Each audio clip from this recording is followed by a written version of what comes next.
오늘은 우리가 그리스도인이라면 가져야 될 5가지 정도의 교리가 있지 않겠는가. 그래서 우리가 100일간의 프로포즈라는 100개의 교리를 우리 기독교인들이 기본적으로 알아야 되는 것 아닌가 하는 여러분의 담임 목사의 생각에 그 첫 번째 25과의 가정 그리스도인 25 가정의 첫 5주제는 창조와 그리스도인에 관한 것이었습니다. 창조와 그리스도인에서 세상은 이 부분을 공격하죠. 동성애, 페미니즘 이런 것들이 다 눈에 보이지 않지만 이 창조 신학에 대한 비아냥이죠. 조롱인 것이죠. 하나님이 창조하셨다는 것을 온갖 잡설과 다양한 개똥 철학을 섞어서 저항하는 것이죠. 그러니까 하나님 중심의 생각을 인간 중심의 생각으로 변환시키는 것이죠. 그러니까 창조의 교리가 무너지면 도미노처럼 나머지 교리들도 조금씩 무너지는 것을 사단이 아는 것이죠. 그래서 창조 신학이 굉장히 중요한 거죠. 다음으로 우리가 상고했던 것은 죄, 그로 인한 타락의 문제입니다. 기독교의 모든 신학의 저변에는 타락, 나는 죄인이다 하는 기본적인 신학이 있습니다. 무엇이든지 이것이 바닥에 있습니다. 설교, 성경, 기도, 헌금, 주일 지킴 이런 모든 기독교인의 삶 밑바닥에 죄에 대한 인식이 있습니다. 그게 없으면 예배도 의미가 없고 예배에 부속된 모든 행위들도 의미가 없고 또 기도도 사실은 의미가 없는 것이죠. 죄 그리고 그로 인한 하나님과의 분리, 타락에 관한 주제를 타락과 그리스도인이라는 주제로 상고했습니다. 세 번째로 타락한 자들을 하나님이 회복시키는 구원의 길이 있는데 구원의 신학을 강조하기 전에 먼저 상고한 것이 말씀과 그리스도인이었습니다. 왜 창조, 타락, 구속으로 이루어지는 일명 기독교 세계관의 중심 가운데 세 번째 5과는 말씀이었는데 하나님께서 우리를 구원하시는데 구원의 진리이신 그리스도를 우리에게 보내셨다는 사실을 인간이 알 수 있는 유일한 방법은 말씀입니다. 여러분이 예수님이 구원자란 것을 어떻게 아십니까?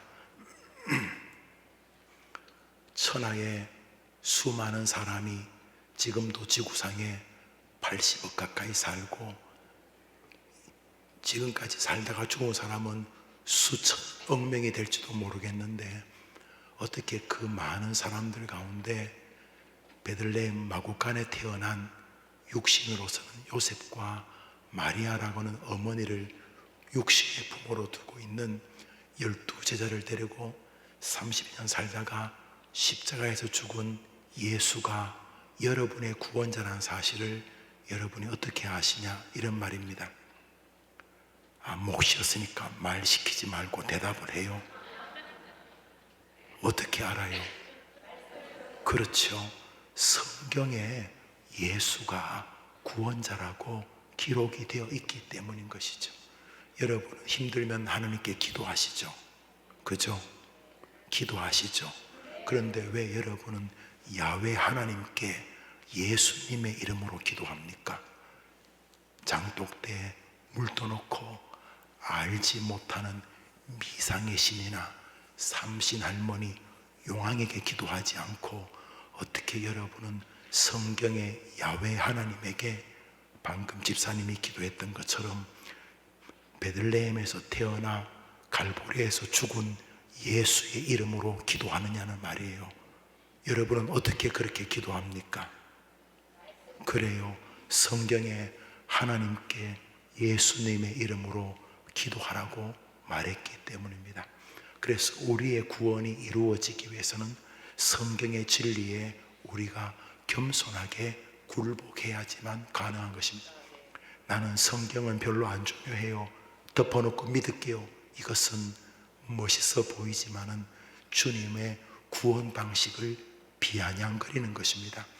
우리의 모든 구원의 세계는 성경의 진리에 우리가 굴복한 결과입니다. 굴복 그러니까 막 이렇게 짜부러지고 이런 게 아니라 성경의 진리가 진실인 줄 믿습니다 라고 하는 고백의 결과가 신앙의 여정입니다. 그래서 마귀가 이 시대 기독교인들에게 무슨 짓을 하냐 하면 이격을 시킵니다.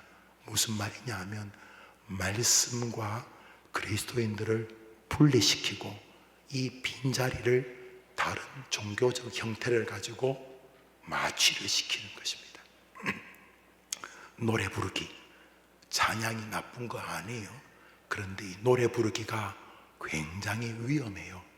그러니까 우리 노래하잖아요. 중요한 거죠. 방금도 노래했잖아요.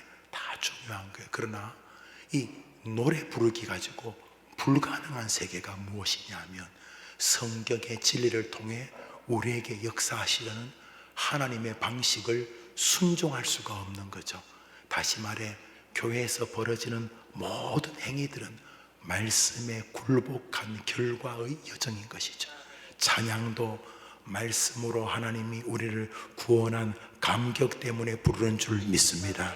그러니까 모든 일들이 말씀으로 연결되는데 말씀하고 별로 상관이 없이 신앙생활을 할 수 있는 듯 우리가 자라와 버렸습니다. 이것이 우리 아이들의 불행한 종교적 미래를 예측하게 하는 거죠. 그래서 아이들에게 성경의 말씀을 외우고 익히고 공부시켜야 하는 이유가 거기 있는 것이죠. 그래서 창조, 타락, 구원이라고 하는 그리스도인이 가져야 될 교리 사이에 말씀과 그리스도인이란 공과가 5과가 있었습니다. 따져보면 창조, 타락, 말씀, 구원 이렇게 우리는 20과를 공부했습니다. 오늘부터 시작한 5과는 한번 더 합시다. 사명과 그리스도인. 사명과 그리스도인. 이것은 우리의 모든 여정에 대한 인지입니다. 김용우는 왜 이 교회에 목사여야 하는가? 왜 김용우는 그 일을 해야 하는가? 나는 여기 왜 존재하는가? 나는 오늘 왜 출근하는가? 왜 저 아이들에게 나는 아버지인가? 어머니인가? 내가 예배해야 될 이유는 무엇인가? 내가 돈을 왜 벌어야 되고 왜 써야 되는가? 하나님께서 천국이 그렇게 좋다면 나를 데려가셔야지. 자식이야 내가 기르는 것보다 하나님이 직접 기르면 더 잘 기르시겠지. 그런데 왜 나를 여기에 아직 두시는가? 무엇 때문에 내가 여기 존재하는가? 오늘 왜 출근하는가? 나는 왜 이렇게 밤늦게까지 수능 시험을 공부하고 있지? 모든 인생, 모든 기독교인들이 나의 존재에 대한 인지가 바로 이 소명 혹은 사명과 붙어 있습니다. 그래서 그리스도인이라면 반드시 내가 여기 왜 있는 거지? 라고 하는 인지가 반드시 있어야 되는 것이죠. 오늘부터는 바로 그리스도인이라면 나머지 교리들도 중요하지만은 창조, 타락, 말씀, 구원과 함께 소명, 나는 여기 왜 있는 건가? 혹은 하나님 입장에서 왜 그 사랑이 많으신 하나님이 걱정도 근심도 없는 어차피 갈 천국인데 나를 데려가지 않고 왜 여기서 이렇게 세상이 좋다 한들 성경이 말하는 천국에 비하면 여기는 쓰레기통일 텐데 나는 여기 왜 있는 것인가? 혹은 나는 왜 대한민국 사람인가?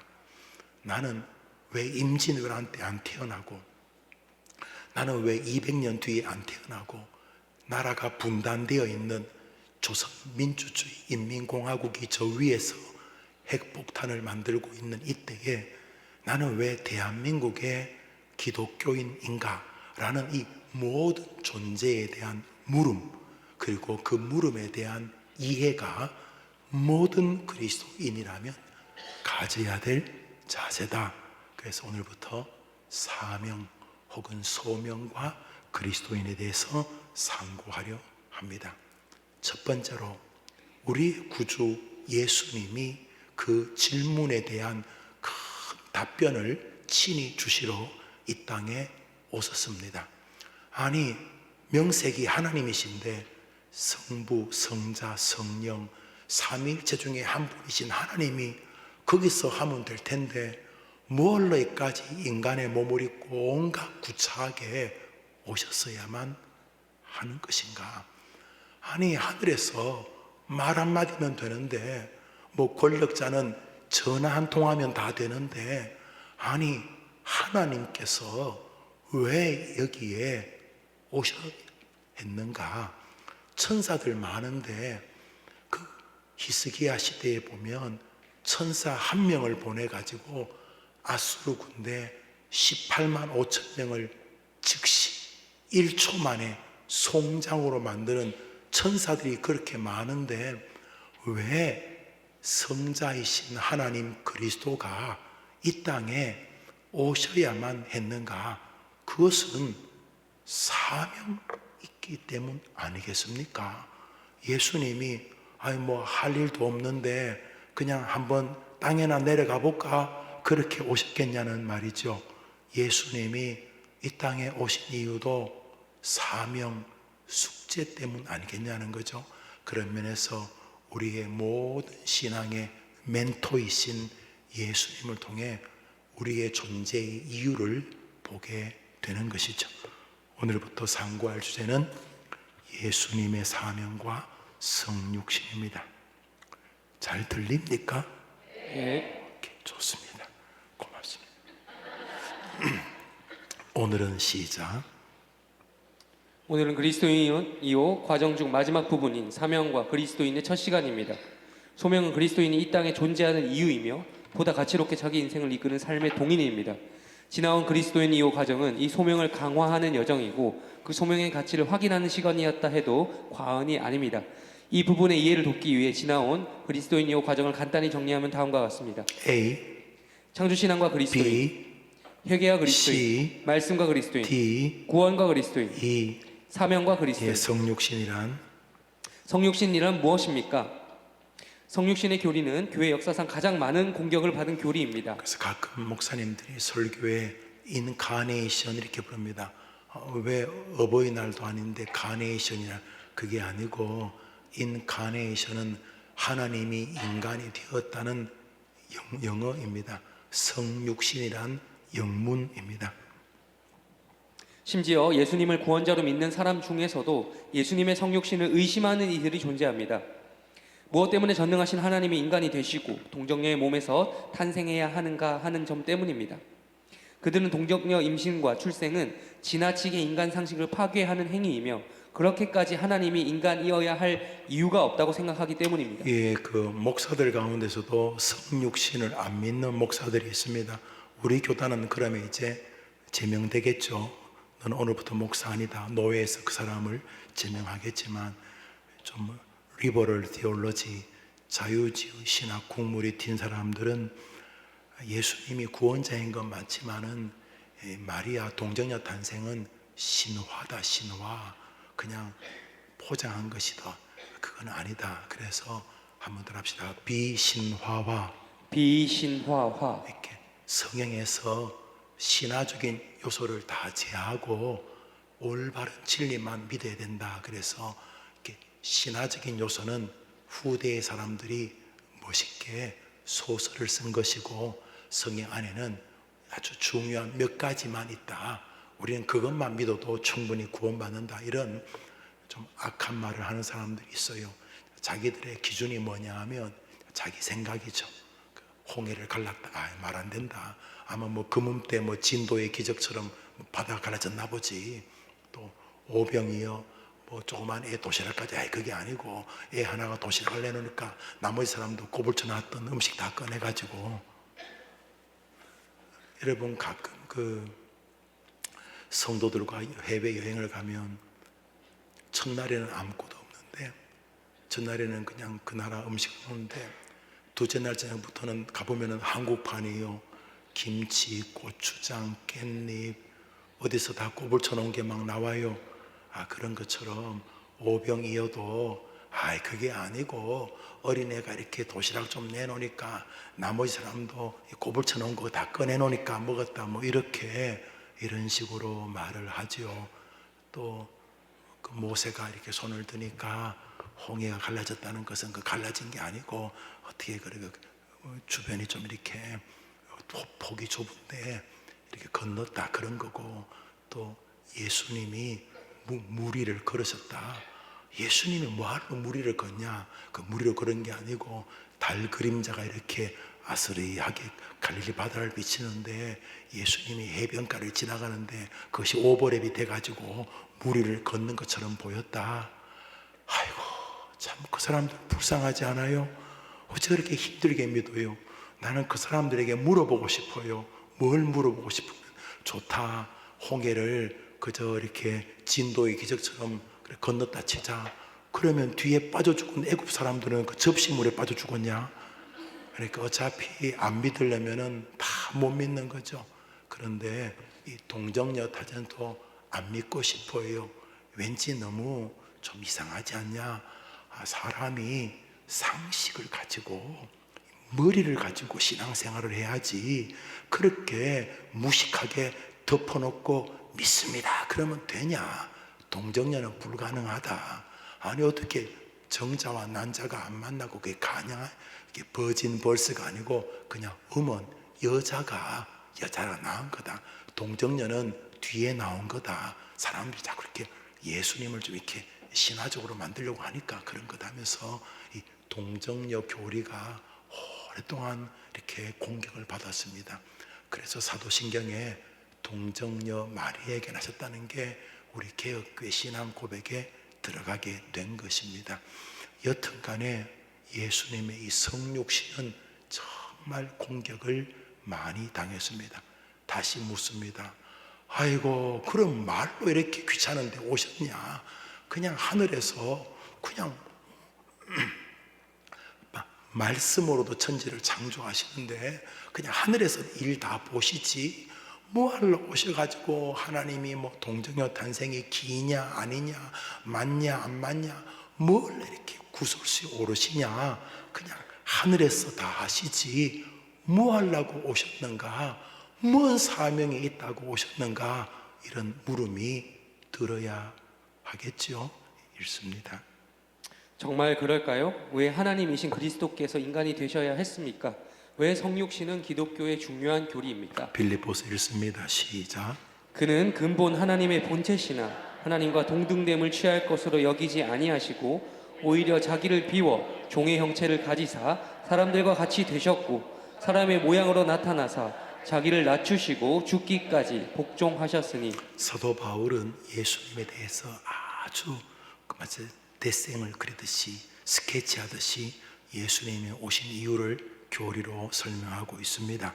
성경은 예수님을 하나님의 본체이시면서 사람들과 같은 존재가 된 분이라고 말씀합니다. 이게 기독교죠. 한번 더 합시다. 나는 하나님이신 예수님이 우리를 구원하기 위하여 말씀대로 사람의 몸으로 오신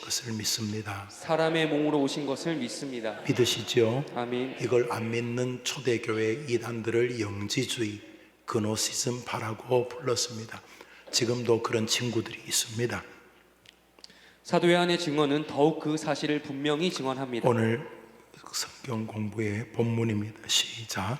말씀이 육신이 되어 우리 가운데 거하심에 우리가 그 영광을 보니 아버지의 독생자의 영광이요 은혜와 진리가 충만하더라. 네. 말씀이 육신이 되어 우리 가운데 거하시는 하나님 아버지의 영광의 존재가 예수님이라는 것입니다. 이처럼 성경의 증언은 명백합니다. 하나님이 인간이 되셨다는 것입니다. 여러분, 이제부터는 우리의 판단이 전혀 중요하지 않습니다.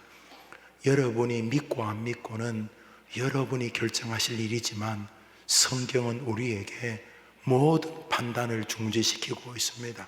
한번 더 합시다. 하나님이 인간이 되셨다.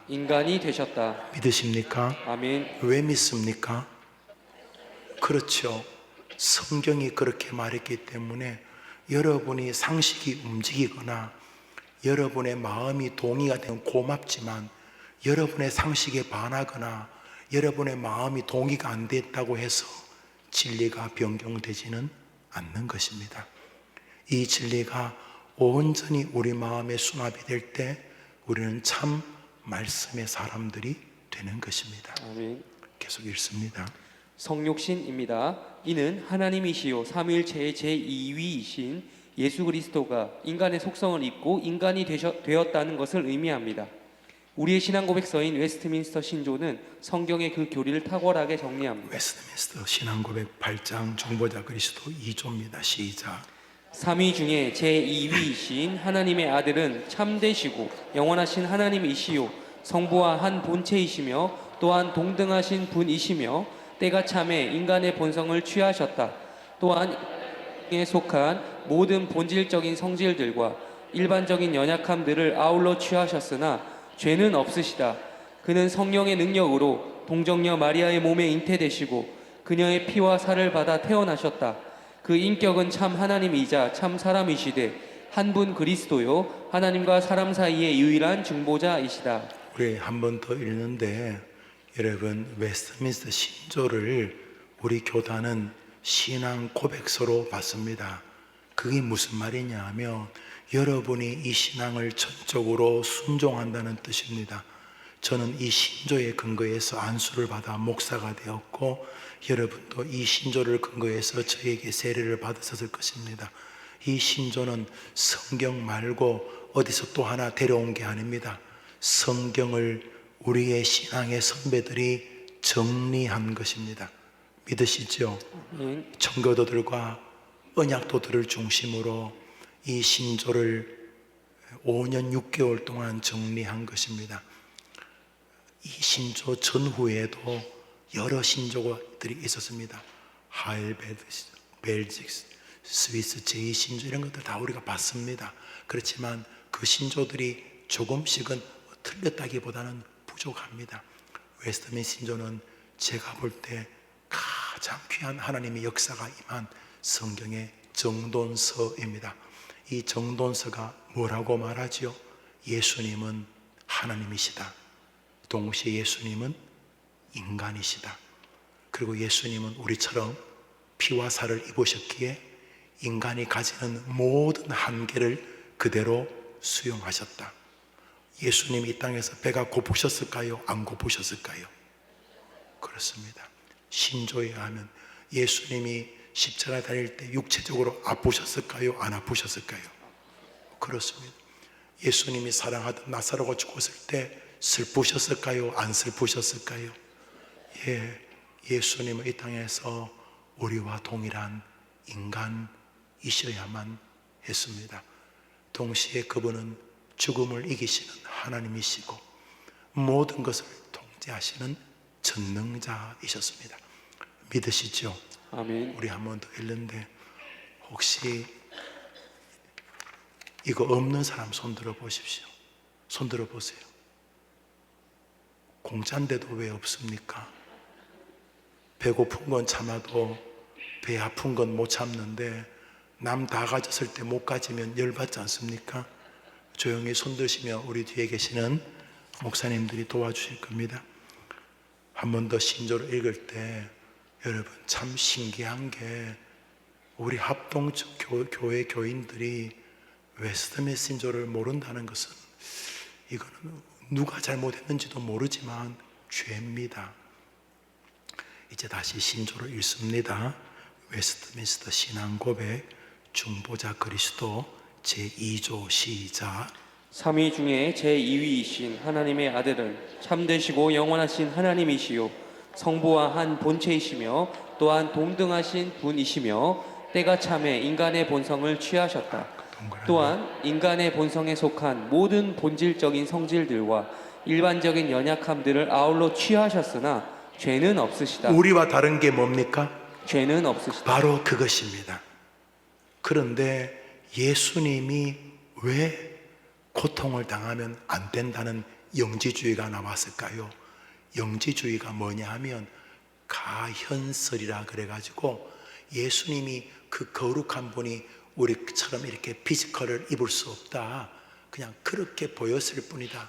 아주 거룩하게 말을 한 것 뿐이에요. 거짓말이.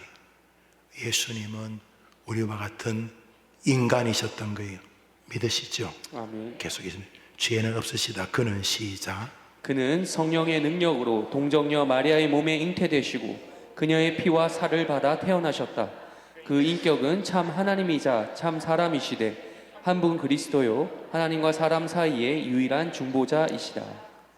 여러분, 하나님과 인간 사이에 그분만이 유일하기 때문에 여러분이 예수님의 이름으로 기도하는 것입니다. 왜 여러분이 존경하는 할아버지, 여러분의 외할아버지, 장로님 이름으로 기도 안 하고 왜 예수님 이름으로 기도합니까? 하나님과 인간 사이에 우리의 이 쓰레기 같은, 우리가 엄청나게 거룩하게 기도해봐야 하늘나라에서는 다 쓰레기죠. 그런데 왜 우리의 기도가 응답되냐 하면 하나님과 우리 사이에 유일한 중보자가 계시기 때문인 거죠. 그분이 누구죠? 예수. 그래서 예수님 이름으로 기도하는 것입니다. 할렐루야. 아멘. 이것을 누리는 우리는 이미 복된 사람인 것이죠. 그렇습니다. 그렇습니다. 인간이 되신 하나님이라는 이 교리가 바로 성육신입니다. 물론 이 교리는 모든 인간에게는 신비의 영역입니다. 그래서 바울도 그것이 비밀이라고 말했습니다. 그런데 놀랍게도 바울처럼 우리가 이 신비로운 사실을 믿습니다. 그러므로 예수님이 하나님이라고 세상 사람 안 믿습니다. 어떤 사람이 믿겠어요? 세상 사람들이 인간적으로 정상이에요? 우리가 정상이에요? 그렇지, 우리는 우리가 정상이라 그러지. 그런데 세상 사람들 보면은 집단적으로 미친 사람들이에요. 아니, 예수님이 훌륭하다까지 내가 받아줄게. 그래, 예수님 훌륭하다, 내가 받아줄게. 받아주겠는데 예수님이 하나님이다. 아이고, 좀 정신 차려라.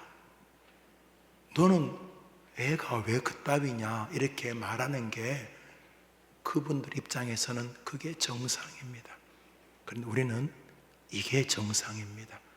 그러므로 우리가 하나님의 은혜를 입은 것입니다. 왜냐하면 성령의 도움이 아니면 이런 인간적 상식이 비상식이 믿어지지 않기 때문입니다. 우리가 여기 지금 앉아서 이렇게 신조를 공부하고 있는 게 기적인 것입니다. 여러분이나 저나 별로 안 착하잖아요. 그죠?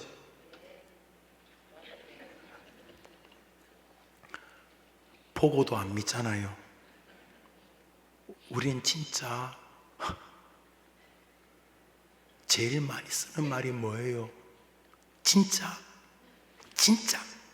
정말. 얼마나 의심이 많았으면 그것도 확인하잖아요. 보이는 것도 잘 안 믿는 우리가 보이지 않는 예수님을 믿는 것은 우리의 종교성이 뛰어난 결과일 수가 없습니다. 우리가 예수님 믿는 것은 하나님이 우리에게 은혜를 베풀어 주신 결과인 것입니다.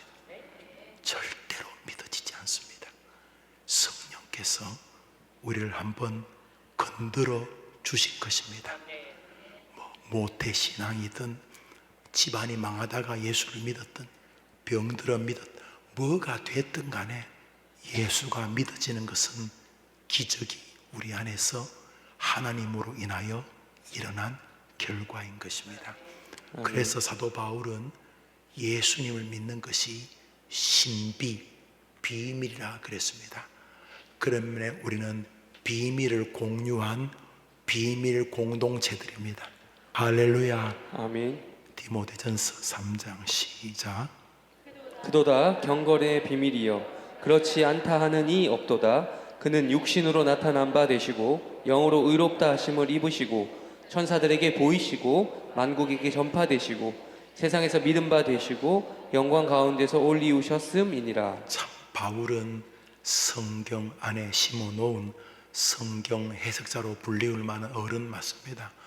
이 한 문장 안에 기독교 교리 구원론과 예수 그리스도를 정확하게 담아 놓은 거 보면 야 정말 탁월한 설교자일 뿐만 아니라 신학자라는 것을 알 수가 있습니다. 두 번째, 그럼 왜 하나님이신 그리스도 삼위일체 하나님 중에 한 분이신 예수께서 인간이 되셨는가? 여기서부터 우리의 모습이 겹칩니다. 우리는 여기 왜 존재하는가? 예수님은 여기 왜 오셨는가? 왜 오셨는가? 1. 성경의 성취. 창세기 3장 시작. 여호와 하나님이 뱀에게 이르시되 내가 너로 여자와 원수가 되게 하고 네 후손도 여자의 후손과 원수가 되게 하리니 여자의 후손은 내 머리를 상하게 할 것이요 너는 그의 발꿈치를 상하게 할 것이니라 하시고.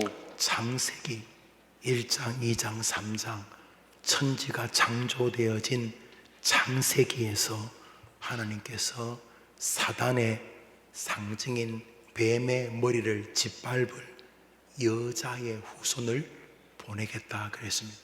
여러분, 여자가 사람입니까? 짐승입니까? 사람. 여러분, 동물에게 남자, 여자란 말 원래 안 쓰죠? 요즘은 쓰더라고요. 가끔 신방을 이렇게 가려고 하면 우리 애가 지금 몸이 아파서 집안 분위기가 안 좋다 그래가지고 내가 알기로는 이 집에 애가 다 외국에 있는데 애가 들어왔나 싶었더니 개새끼를 말하는데 저는 뭐 짐승을 저도 좋아하니까 집에서 기르는 거는 좀 낯설긴 하지만 제가 시골서 짐승을 좋아하니까 이해는 됩니다만 짐승에게 남자 여자 쓰는 것은 성경적이진 않아요. 왜냐하면 헷갈리기 때문에. 물론 메일 피메일 수컷 암컷이라고 말할 수는 있는데 성경 창세기에서 이 사단을 짓밟을 한 존재를 보내는데 그는 반드시 1번 천사, 2번 사람. 1번 천사, 2번 사람. 왜요? 여자의 후손이 천사입니까? 사람입니까? 사단을 짓밟을 계획을 창세기에서 하나님이 말씀하셨는데 사단을 짓밟을 존재를 보내시는데 그 존재는 반드시 여자의 후손, 사람으로 보내겠다고 어디에 예언하셨다는 거죠? 창세기. 성경 창세기는 성경 창세기는 사단을 무찌를 존재를 여자의 후손이라고 강조합니다. 하나님은 이 땅에 메시아를 여자의 후손, 즉 사람으로 보내시기로 작정하신 것입니다. 그런데 이것은 단순히 메시아가 여자의 후손, 즉 사람이라는 의미를 넘습니다. 보편적으로 성경은 남자가 자녀를 낳는 것으로 설명합니다. 예를 들어 성경의 족보 계수 방법은 이렇습니다. 여러분, 제 생각에 제가 이 그리스도인이오는 해림교회에서 마지막이 될 거라고 저는 생각을 해요. 왜냐하면 이 한 과정을 마치는데 1년 가까이 드는 것 같아요. 그리스도인이오 과정이 마치면 또 다른 이오 과정이 시작되거든요. 그러니까 이 공간을 물론 설교 중에 할지는 모르겠습니다만 이 공간은 다시 이제 왜냐하면 다른 거 해야 되니까 이게 말이 25가정이지 25가정을 한 과를 2개씩 하니까 25 곱하기 2가 50이잖아요. 이게 그리스도인 2호 가정이 1년이 넘어가요. 그러니까 100개니까 또 2호 하면 거의 6, 7년이 될 것 같아요. 그잖아요. 지금 제가 이렇게 말하는 이유는 이 파트는 여러분이 한번 잘 기억을 해 보셔야 돼요. 왜 그러냐 하면 성경에 각도 있잖아요. 여러분이 사람을 오래 사귀면 사람이 말에도 지문이 있어요. 지문. 저 사람이 저렇게 말하는 것은 비꼬는 거다. 저 사람이 저렇게 말하는 것은 마음이 평안한 거다. 저 사람이 저렇게 말하는 것은 정직한 것이다. 저렇게 말하는 것은 복선이다. 이렇게 오래 지나면 느껴지거든요. 문체도 마찬가지요. 삼국지도 읽어보면 이거는 이문열이 거구나, 이거 조정래 거구나 이렇게 느낄 수 있잖아요. 문체가 있어요. 음악을 하시는 분도 그렇다면서요. 이렇게 이거는 뭐 누가 지휘한 거다, 이건 뭐 카라얀이 지휘한 거다, 이건 또 뭐 누가 지휘한 거다, 뭐 정명훈이가 지휘한 거다. 들으면 안 돼요. 나는 모릅니다. 들으면 안 돼요. 이건 누가 지휘한 거다.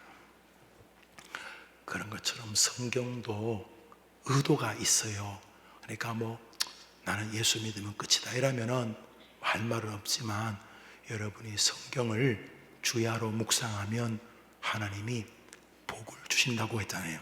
믿으시죠? 아멘. 복 있는 사람은 여호와의 율법을 즐거워하여 그 율법을 주야로 묵상하는 자. 이렇게 성경을 가까이 하면 복 주신다는데 왜 성경을 안 읽고 설교를 중요하게 안 여기는지 모르겠어요. 뭐 이상한 복은 위해서 막 애를 쓰면서도 확률도 별로 없던데 보니까 여기 진짜 하나님이 약속하신 복이 있는데, 제가 말하는 것은 여러분 성경 읽으면서 우리 교인들은 날주를 하기 때문에 날주가 이 성경적 이 상상력을 많이 자극하잖아요. 이 날주가. 그런 것처럼 여러분 성경을 읽을 때에 지금 이제 여자의 후손을 좀 말하려고 하는데, 성경을 가만히 보시면 성경은 여자들이 아이를 낳지 않습니다. 성경은 누가 자식을 낳죠?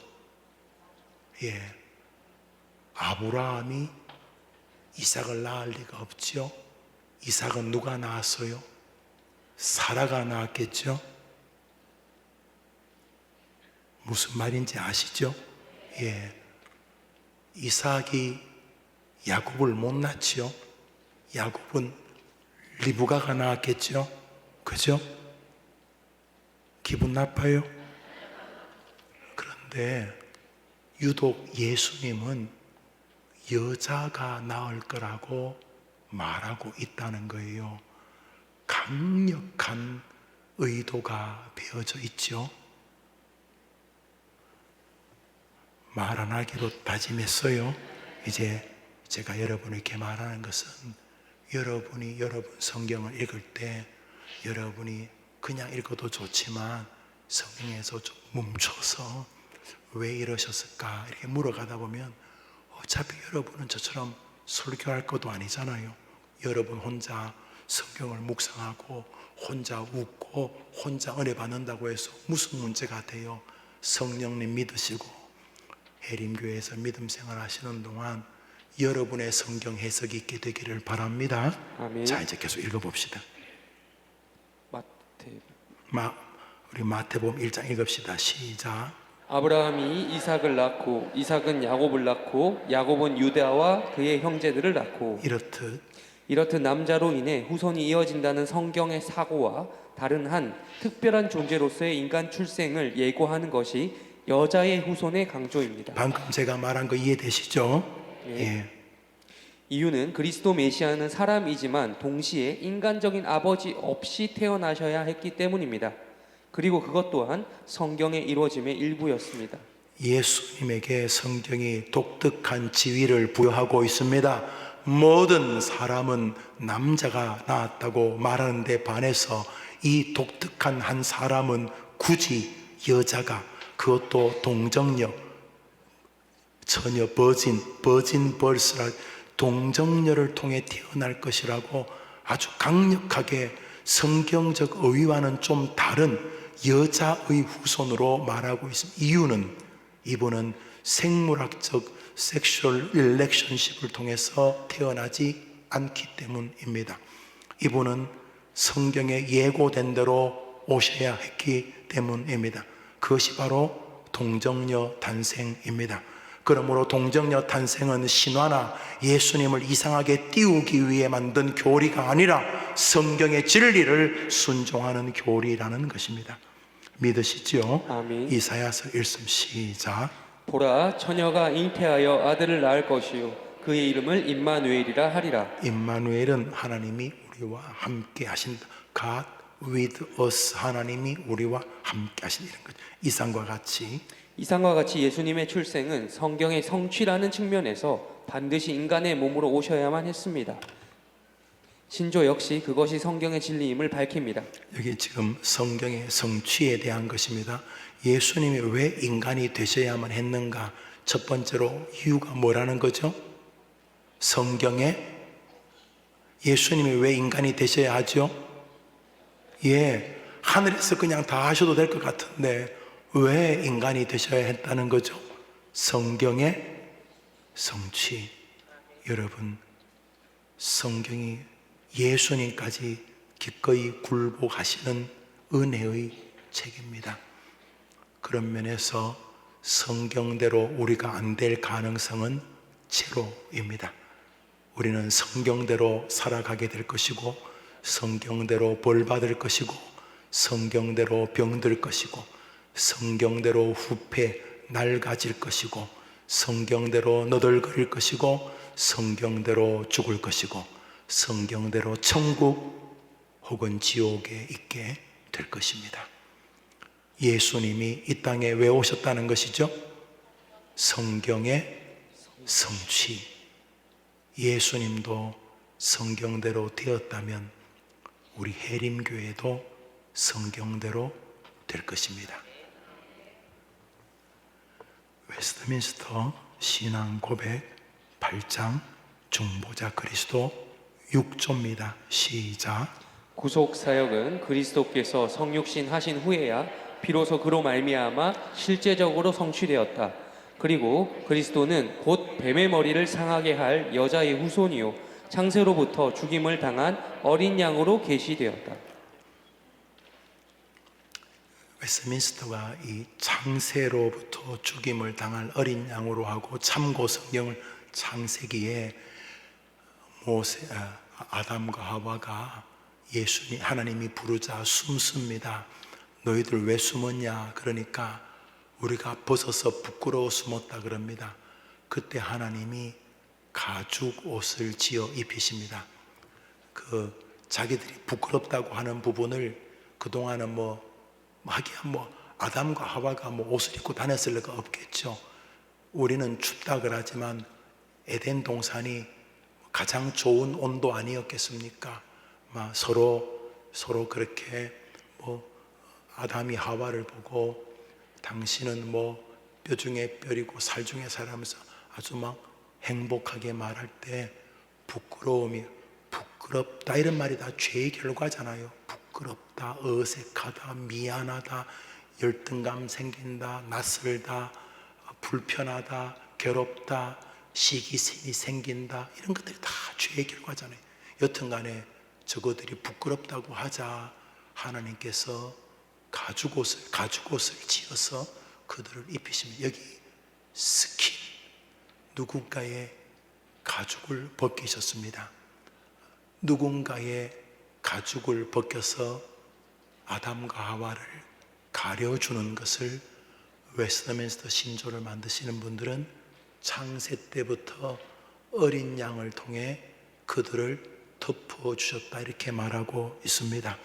여튼 간에 성경은 구원자 그분이 여자의 후손으로, 다른 성경은 다 남자가 자식을 낳았다고 말하는데 이분은 여자의 후손으로 오실 것이라고 말함으로써 성경 전체가 이 한 분을 특별한 시각으로 주목하게 하셨습니다.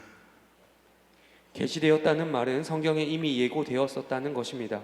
이처럼 하나님이 인간의 모습으로 이 땅에 오시는 성육신의 개념은 그리스도의 신비임과 동시에 우리를 성경에 집중하게 하시는 하나님의 은혜입니다. 예, 오늘은 우리 여기까지 상고하도록 그렇게 하겠습니다. 여러분들이 교리를 계속 읽는 게 너무 중요합니다. 웨스트민스터 신조를 1년에 한 번 정도는 읽으셔야 합니다. 양도 얼마 안 됩니다. 이걸 5년 6개월이나 만들었다고 믿어지지 않을 만큼 5년 6개월 동안 만든 글로 치고는 너무 얇습니다. 뭐 교수분들 급하면 2개월 만에 3개월 만에 막 논문 쓰잖아요. 심지어 급하면 2주 만에도 씁니다. 학교에서 성과 내라 그래서 뭐 볼륨이 뭐 수십 페이지 씁니다. 웨스트민스터 신조는 33개조밖에 안 됩니다. 한 조가 엄청 많은 거. 몇 조 되지도 않습니다. 웨스트민스터 신조, 성경에서 최후 심판에 이르는 이 조항과 소요리 문답도 200개가 안 되고 대우리 문답도 200개가 안 됩니다. 이것을 계속 읽으시다 보면 우리의 구원관이 우리의 교회를 대한 태도가, 나라를 대하는 태도가 어떤가를 볼 수가 있고 신앙도 놀랍게 정돈되어질 수 있습니다. 우리 교회는 주일학교 성경교재가 디딤돌 한 권입니다. 디딤돌은 웨스트민스터 신조를 가지고 우리 교회 교육자들이 저와 함께 만든 것입니다. 그 책을 떼는데 3년이 걸립니다. 3년 지나면 다시 한 번 더 그 교재를 합니다. 그러면 초등학교 졸업하죠. 중학교 가면 또 그거 한 번 하면 졸업하죠. 고등학교 때 그거 한 번 하면 졸업합니다. 그래서 애들이 교리를 어디선가는 들어본 아이들로 자라게 하려는 것입니다. 느려 보이고 더뎌 보이지만 이것이 굉장히 강력한 것입니다. 오늘 우리가 예수님의 사명에 대해서 상고했습니다. 이렇게 상고하는 이유는 예수님의 사명과 우리의 사명이 깊은 연관관계를 가지기 때문입니다. 예수님의 사명을 우리의 사명과 그리스도인의 첫 주제로 삼은 이유는 이분이 이 땅에 오신 이유가 우리로 하여금 자신의 사명에 바톤 타치를 하시기 위함이셨기 때문입니다. 그러므로 예수님이 이 땅에 와서 지겹다, 이건 이 몸도 아프고 내가 도대체 내가 왜 살아있는지 모르겠어. 아니 젊을 때는 뭐 애 키운다고 살았다 손 치더라도 지금은 내가 왜 살아있지? 이런 식으로 예수님이 이 땅에 와서 자기의 시간을 보내셨다면 우리는 그분을 구주로 인정하기가 어려울 것입니다. 예수님은 이 땅에 오셔서 자신이 왜 그 가정의 주부인지, 왜 그 집의 자식인지, 왜 대한민국의 해림교회 교인인지 예수님은 정확히 아셨습니다. 물론 예수님도 먹고 주무시고 성도들과 함께 교제하시고 파티하셨습니다. 예수님도 이야기하시고 또 사랑하는 제자들 집에 가서 그 장모가 병들었다는 이야기 듣고 베드로 집에도 가시고 예수님도 우리와 비슷하게 사셨습니다. 제 아들에게 피곤할 때 너희들 수고했다, 한적한 곳에 가서 좀 쉬어라, 이렇게 육신의 안식도 제 아들에게 배려하시고 당신도 피곤하면 배 위에서 곧바로 주무시기도 하셨습니다. 예수님도 배고프면 드셨고 시장기, 배고픈 시장기를 느끼셔서 무화과 잎사귀를 뒤적거리셨습니다. 먹을 게 없나 싶으셔서. 그분은 우리와 같은 인간이셨습니다. 그렇지만 그분은 이 땅에서 단 하루도 지겨워 죽겠다, 내가 이 박봉을 받으며 살아야 되나, 내가 이렇게 병든데 요양원에서 이렇게 죽을 날만 기다려야 되는가, 단 하루도 무의미하게 살지 않으셨습니다. 예수님은 자신이 이 땅에 왜 존재하는지를 아셨습니다. 사명을 아셨기 때문인 것입니다.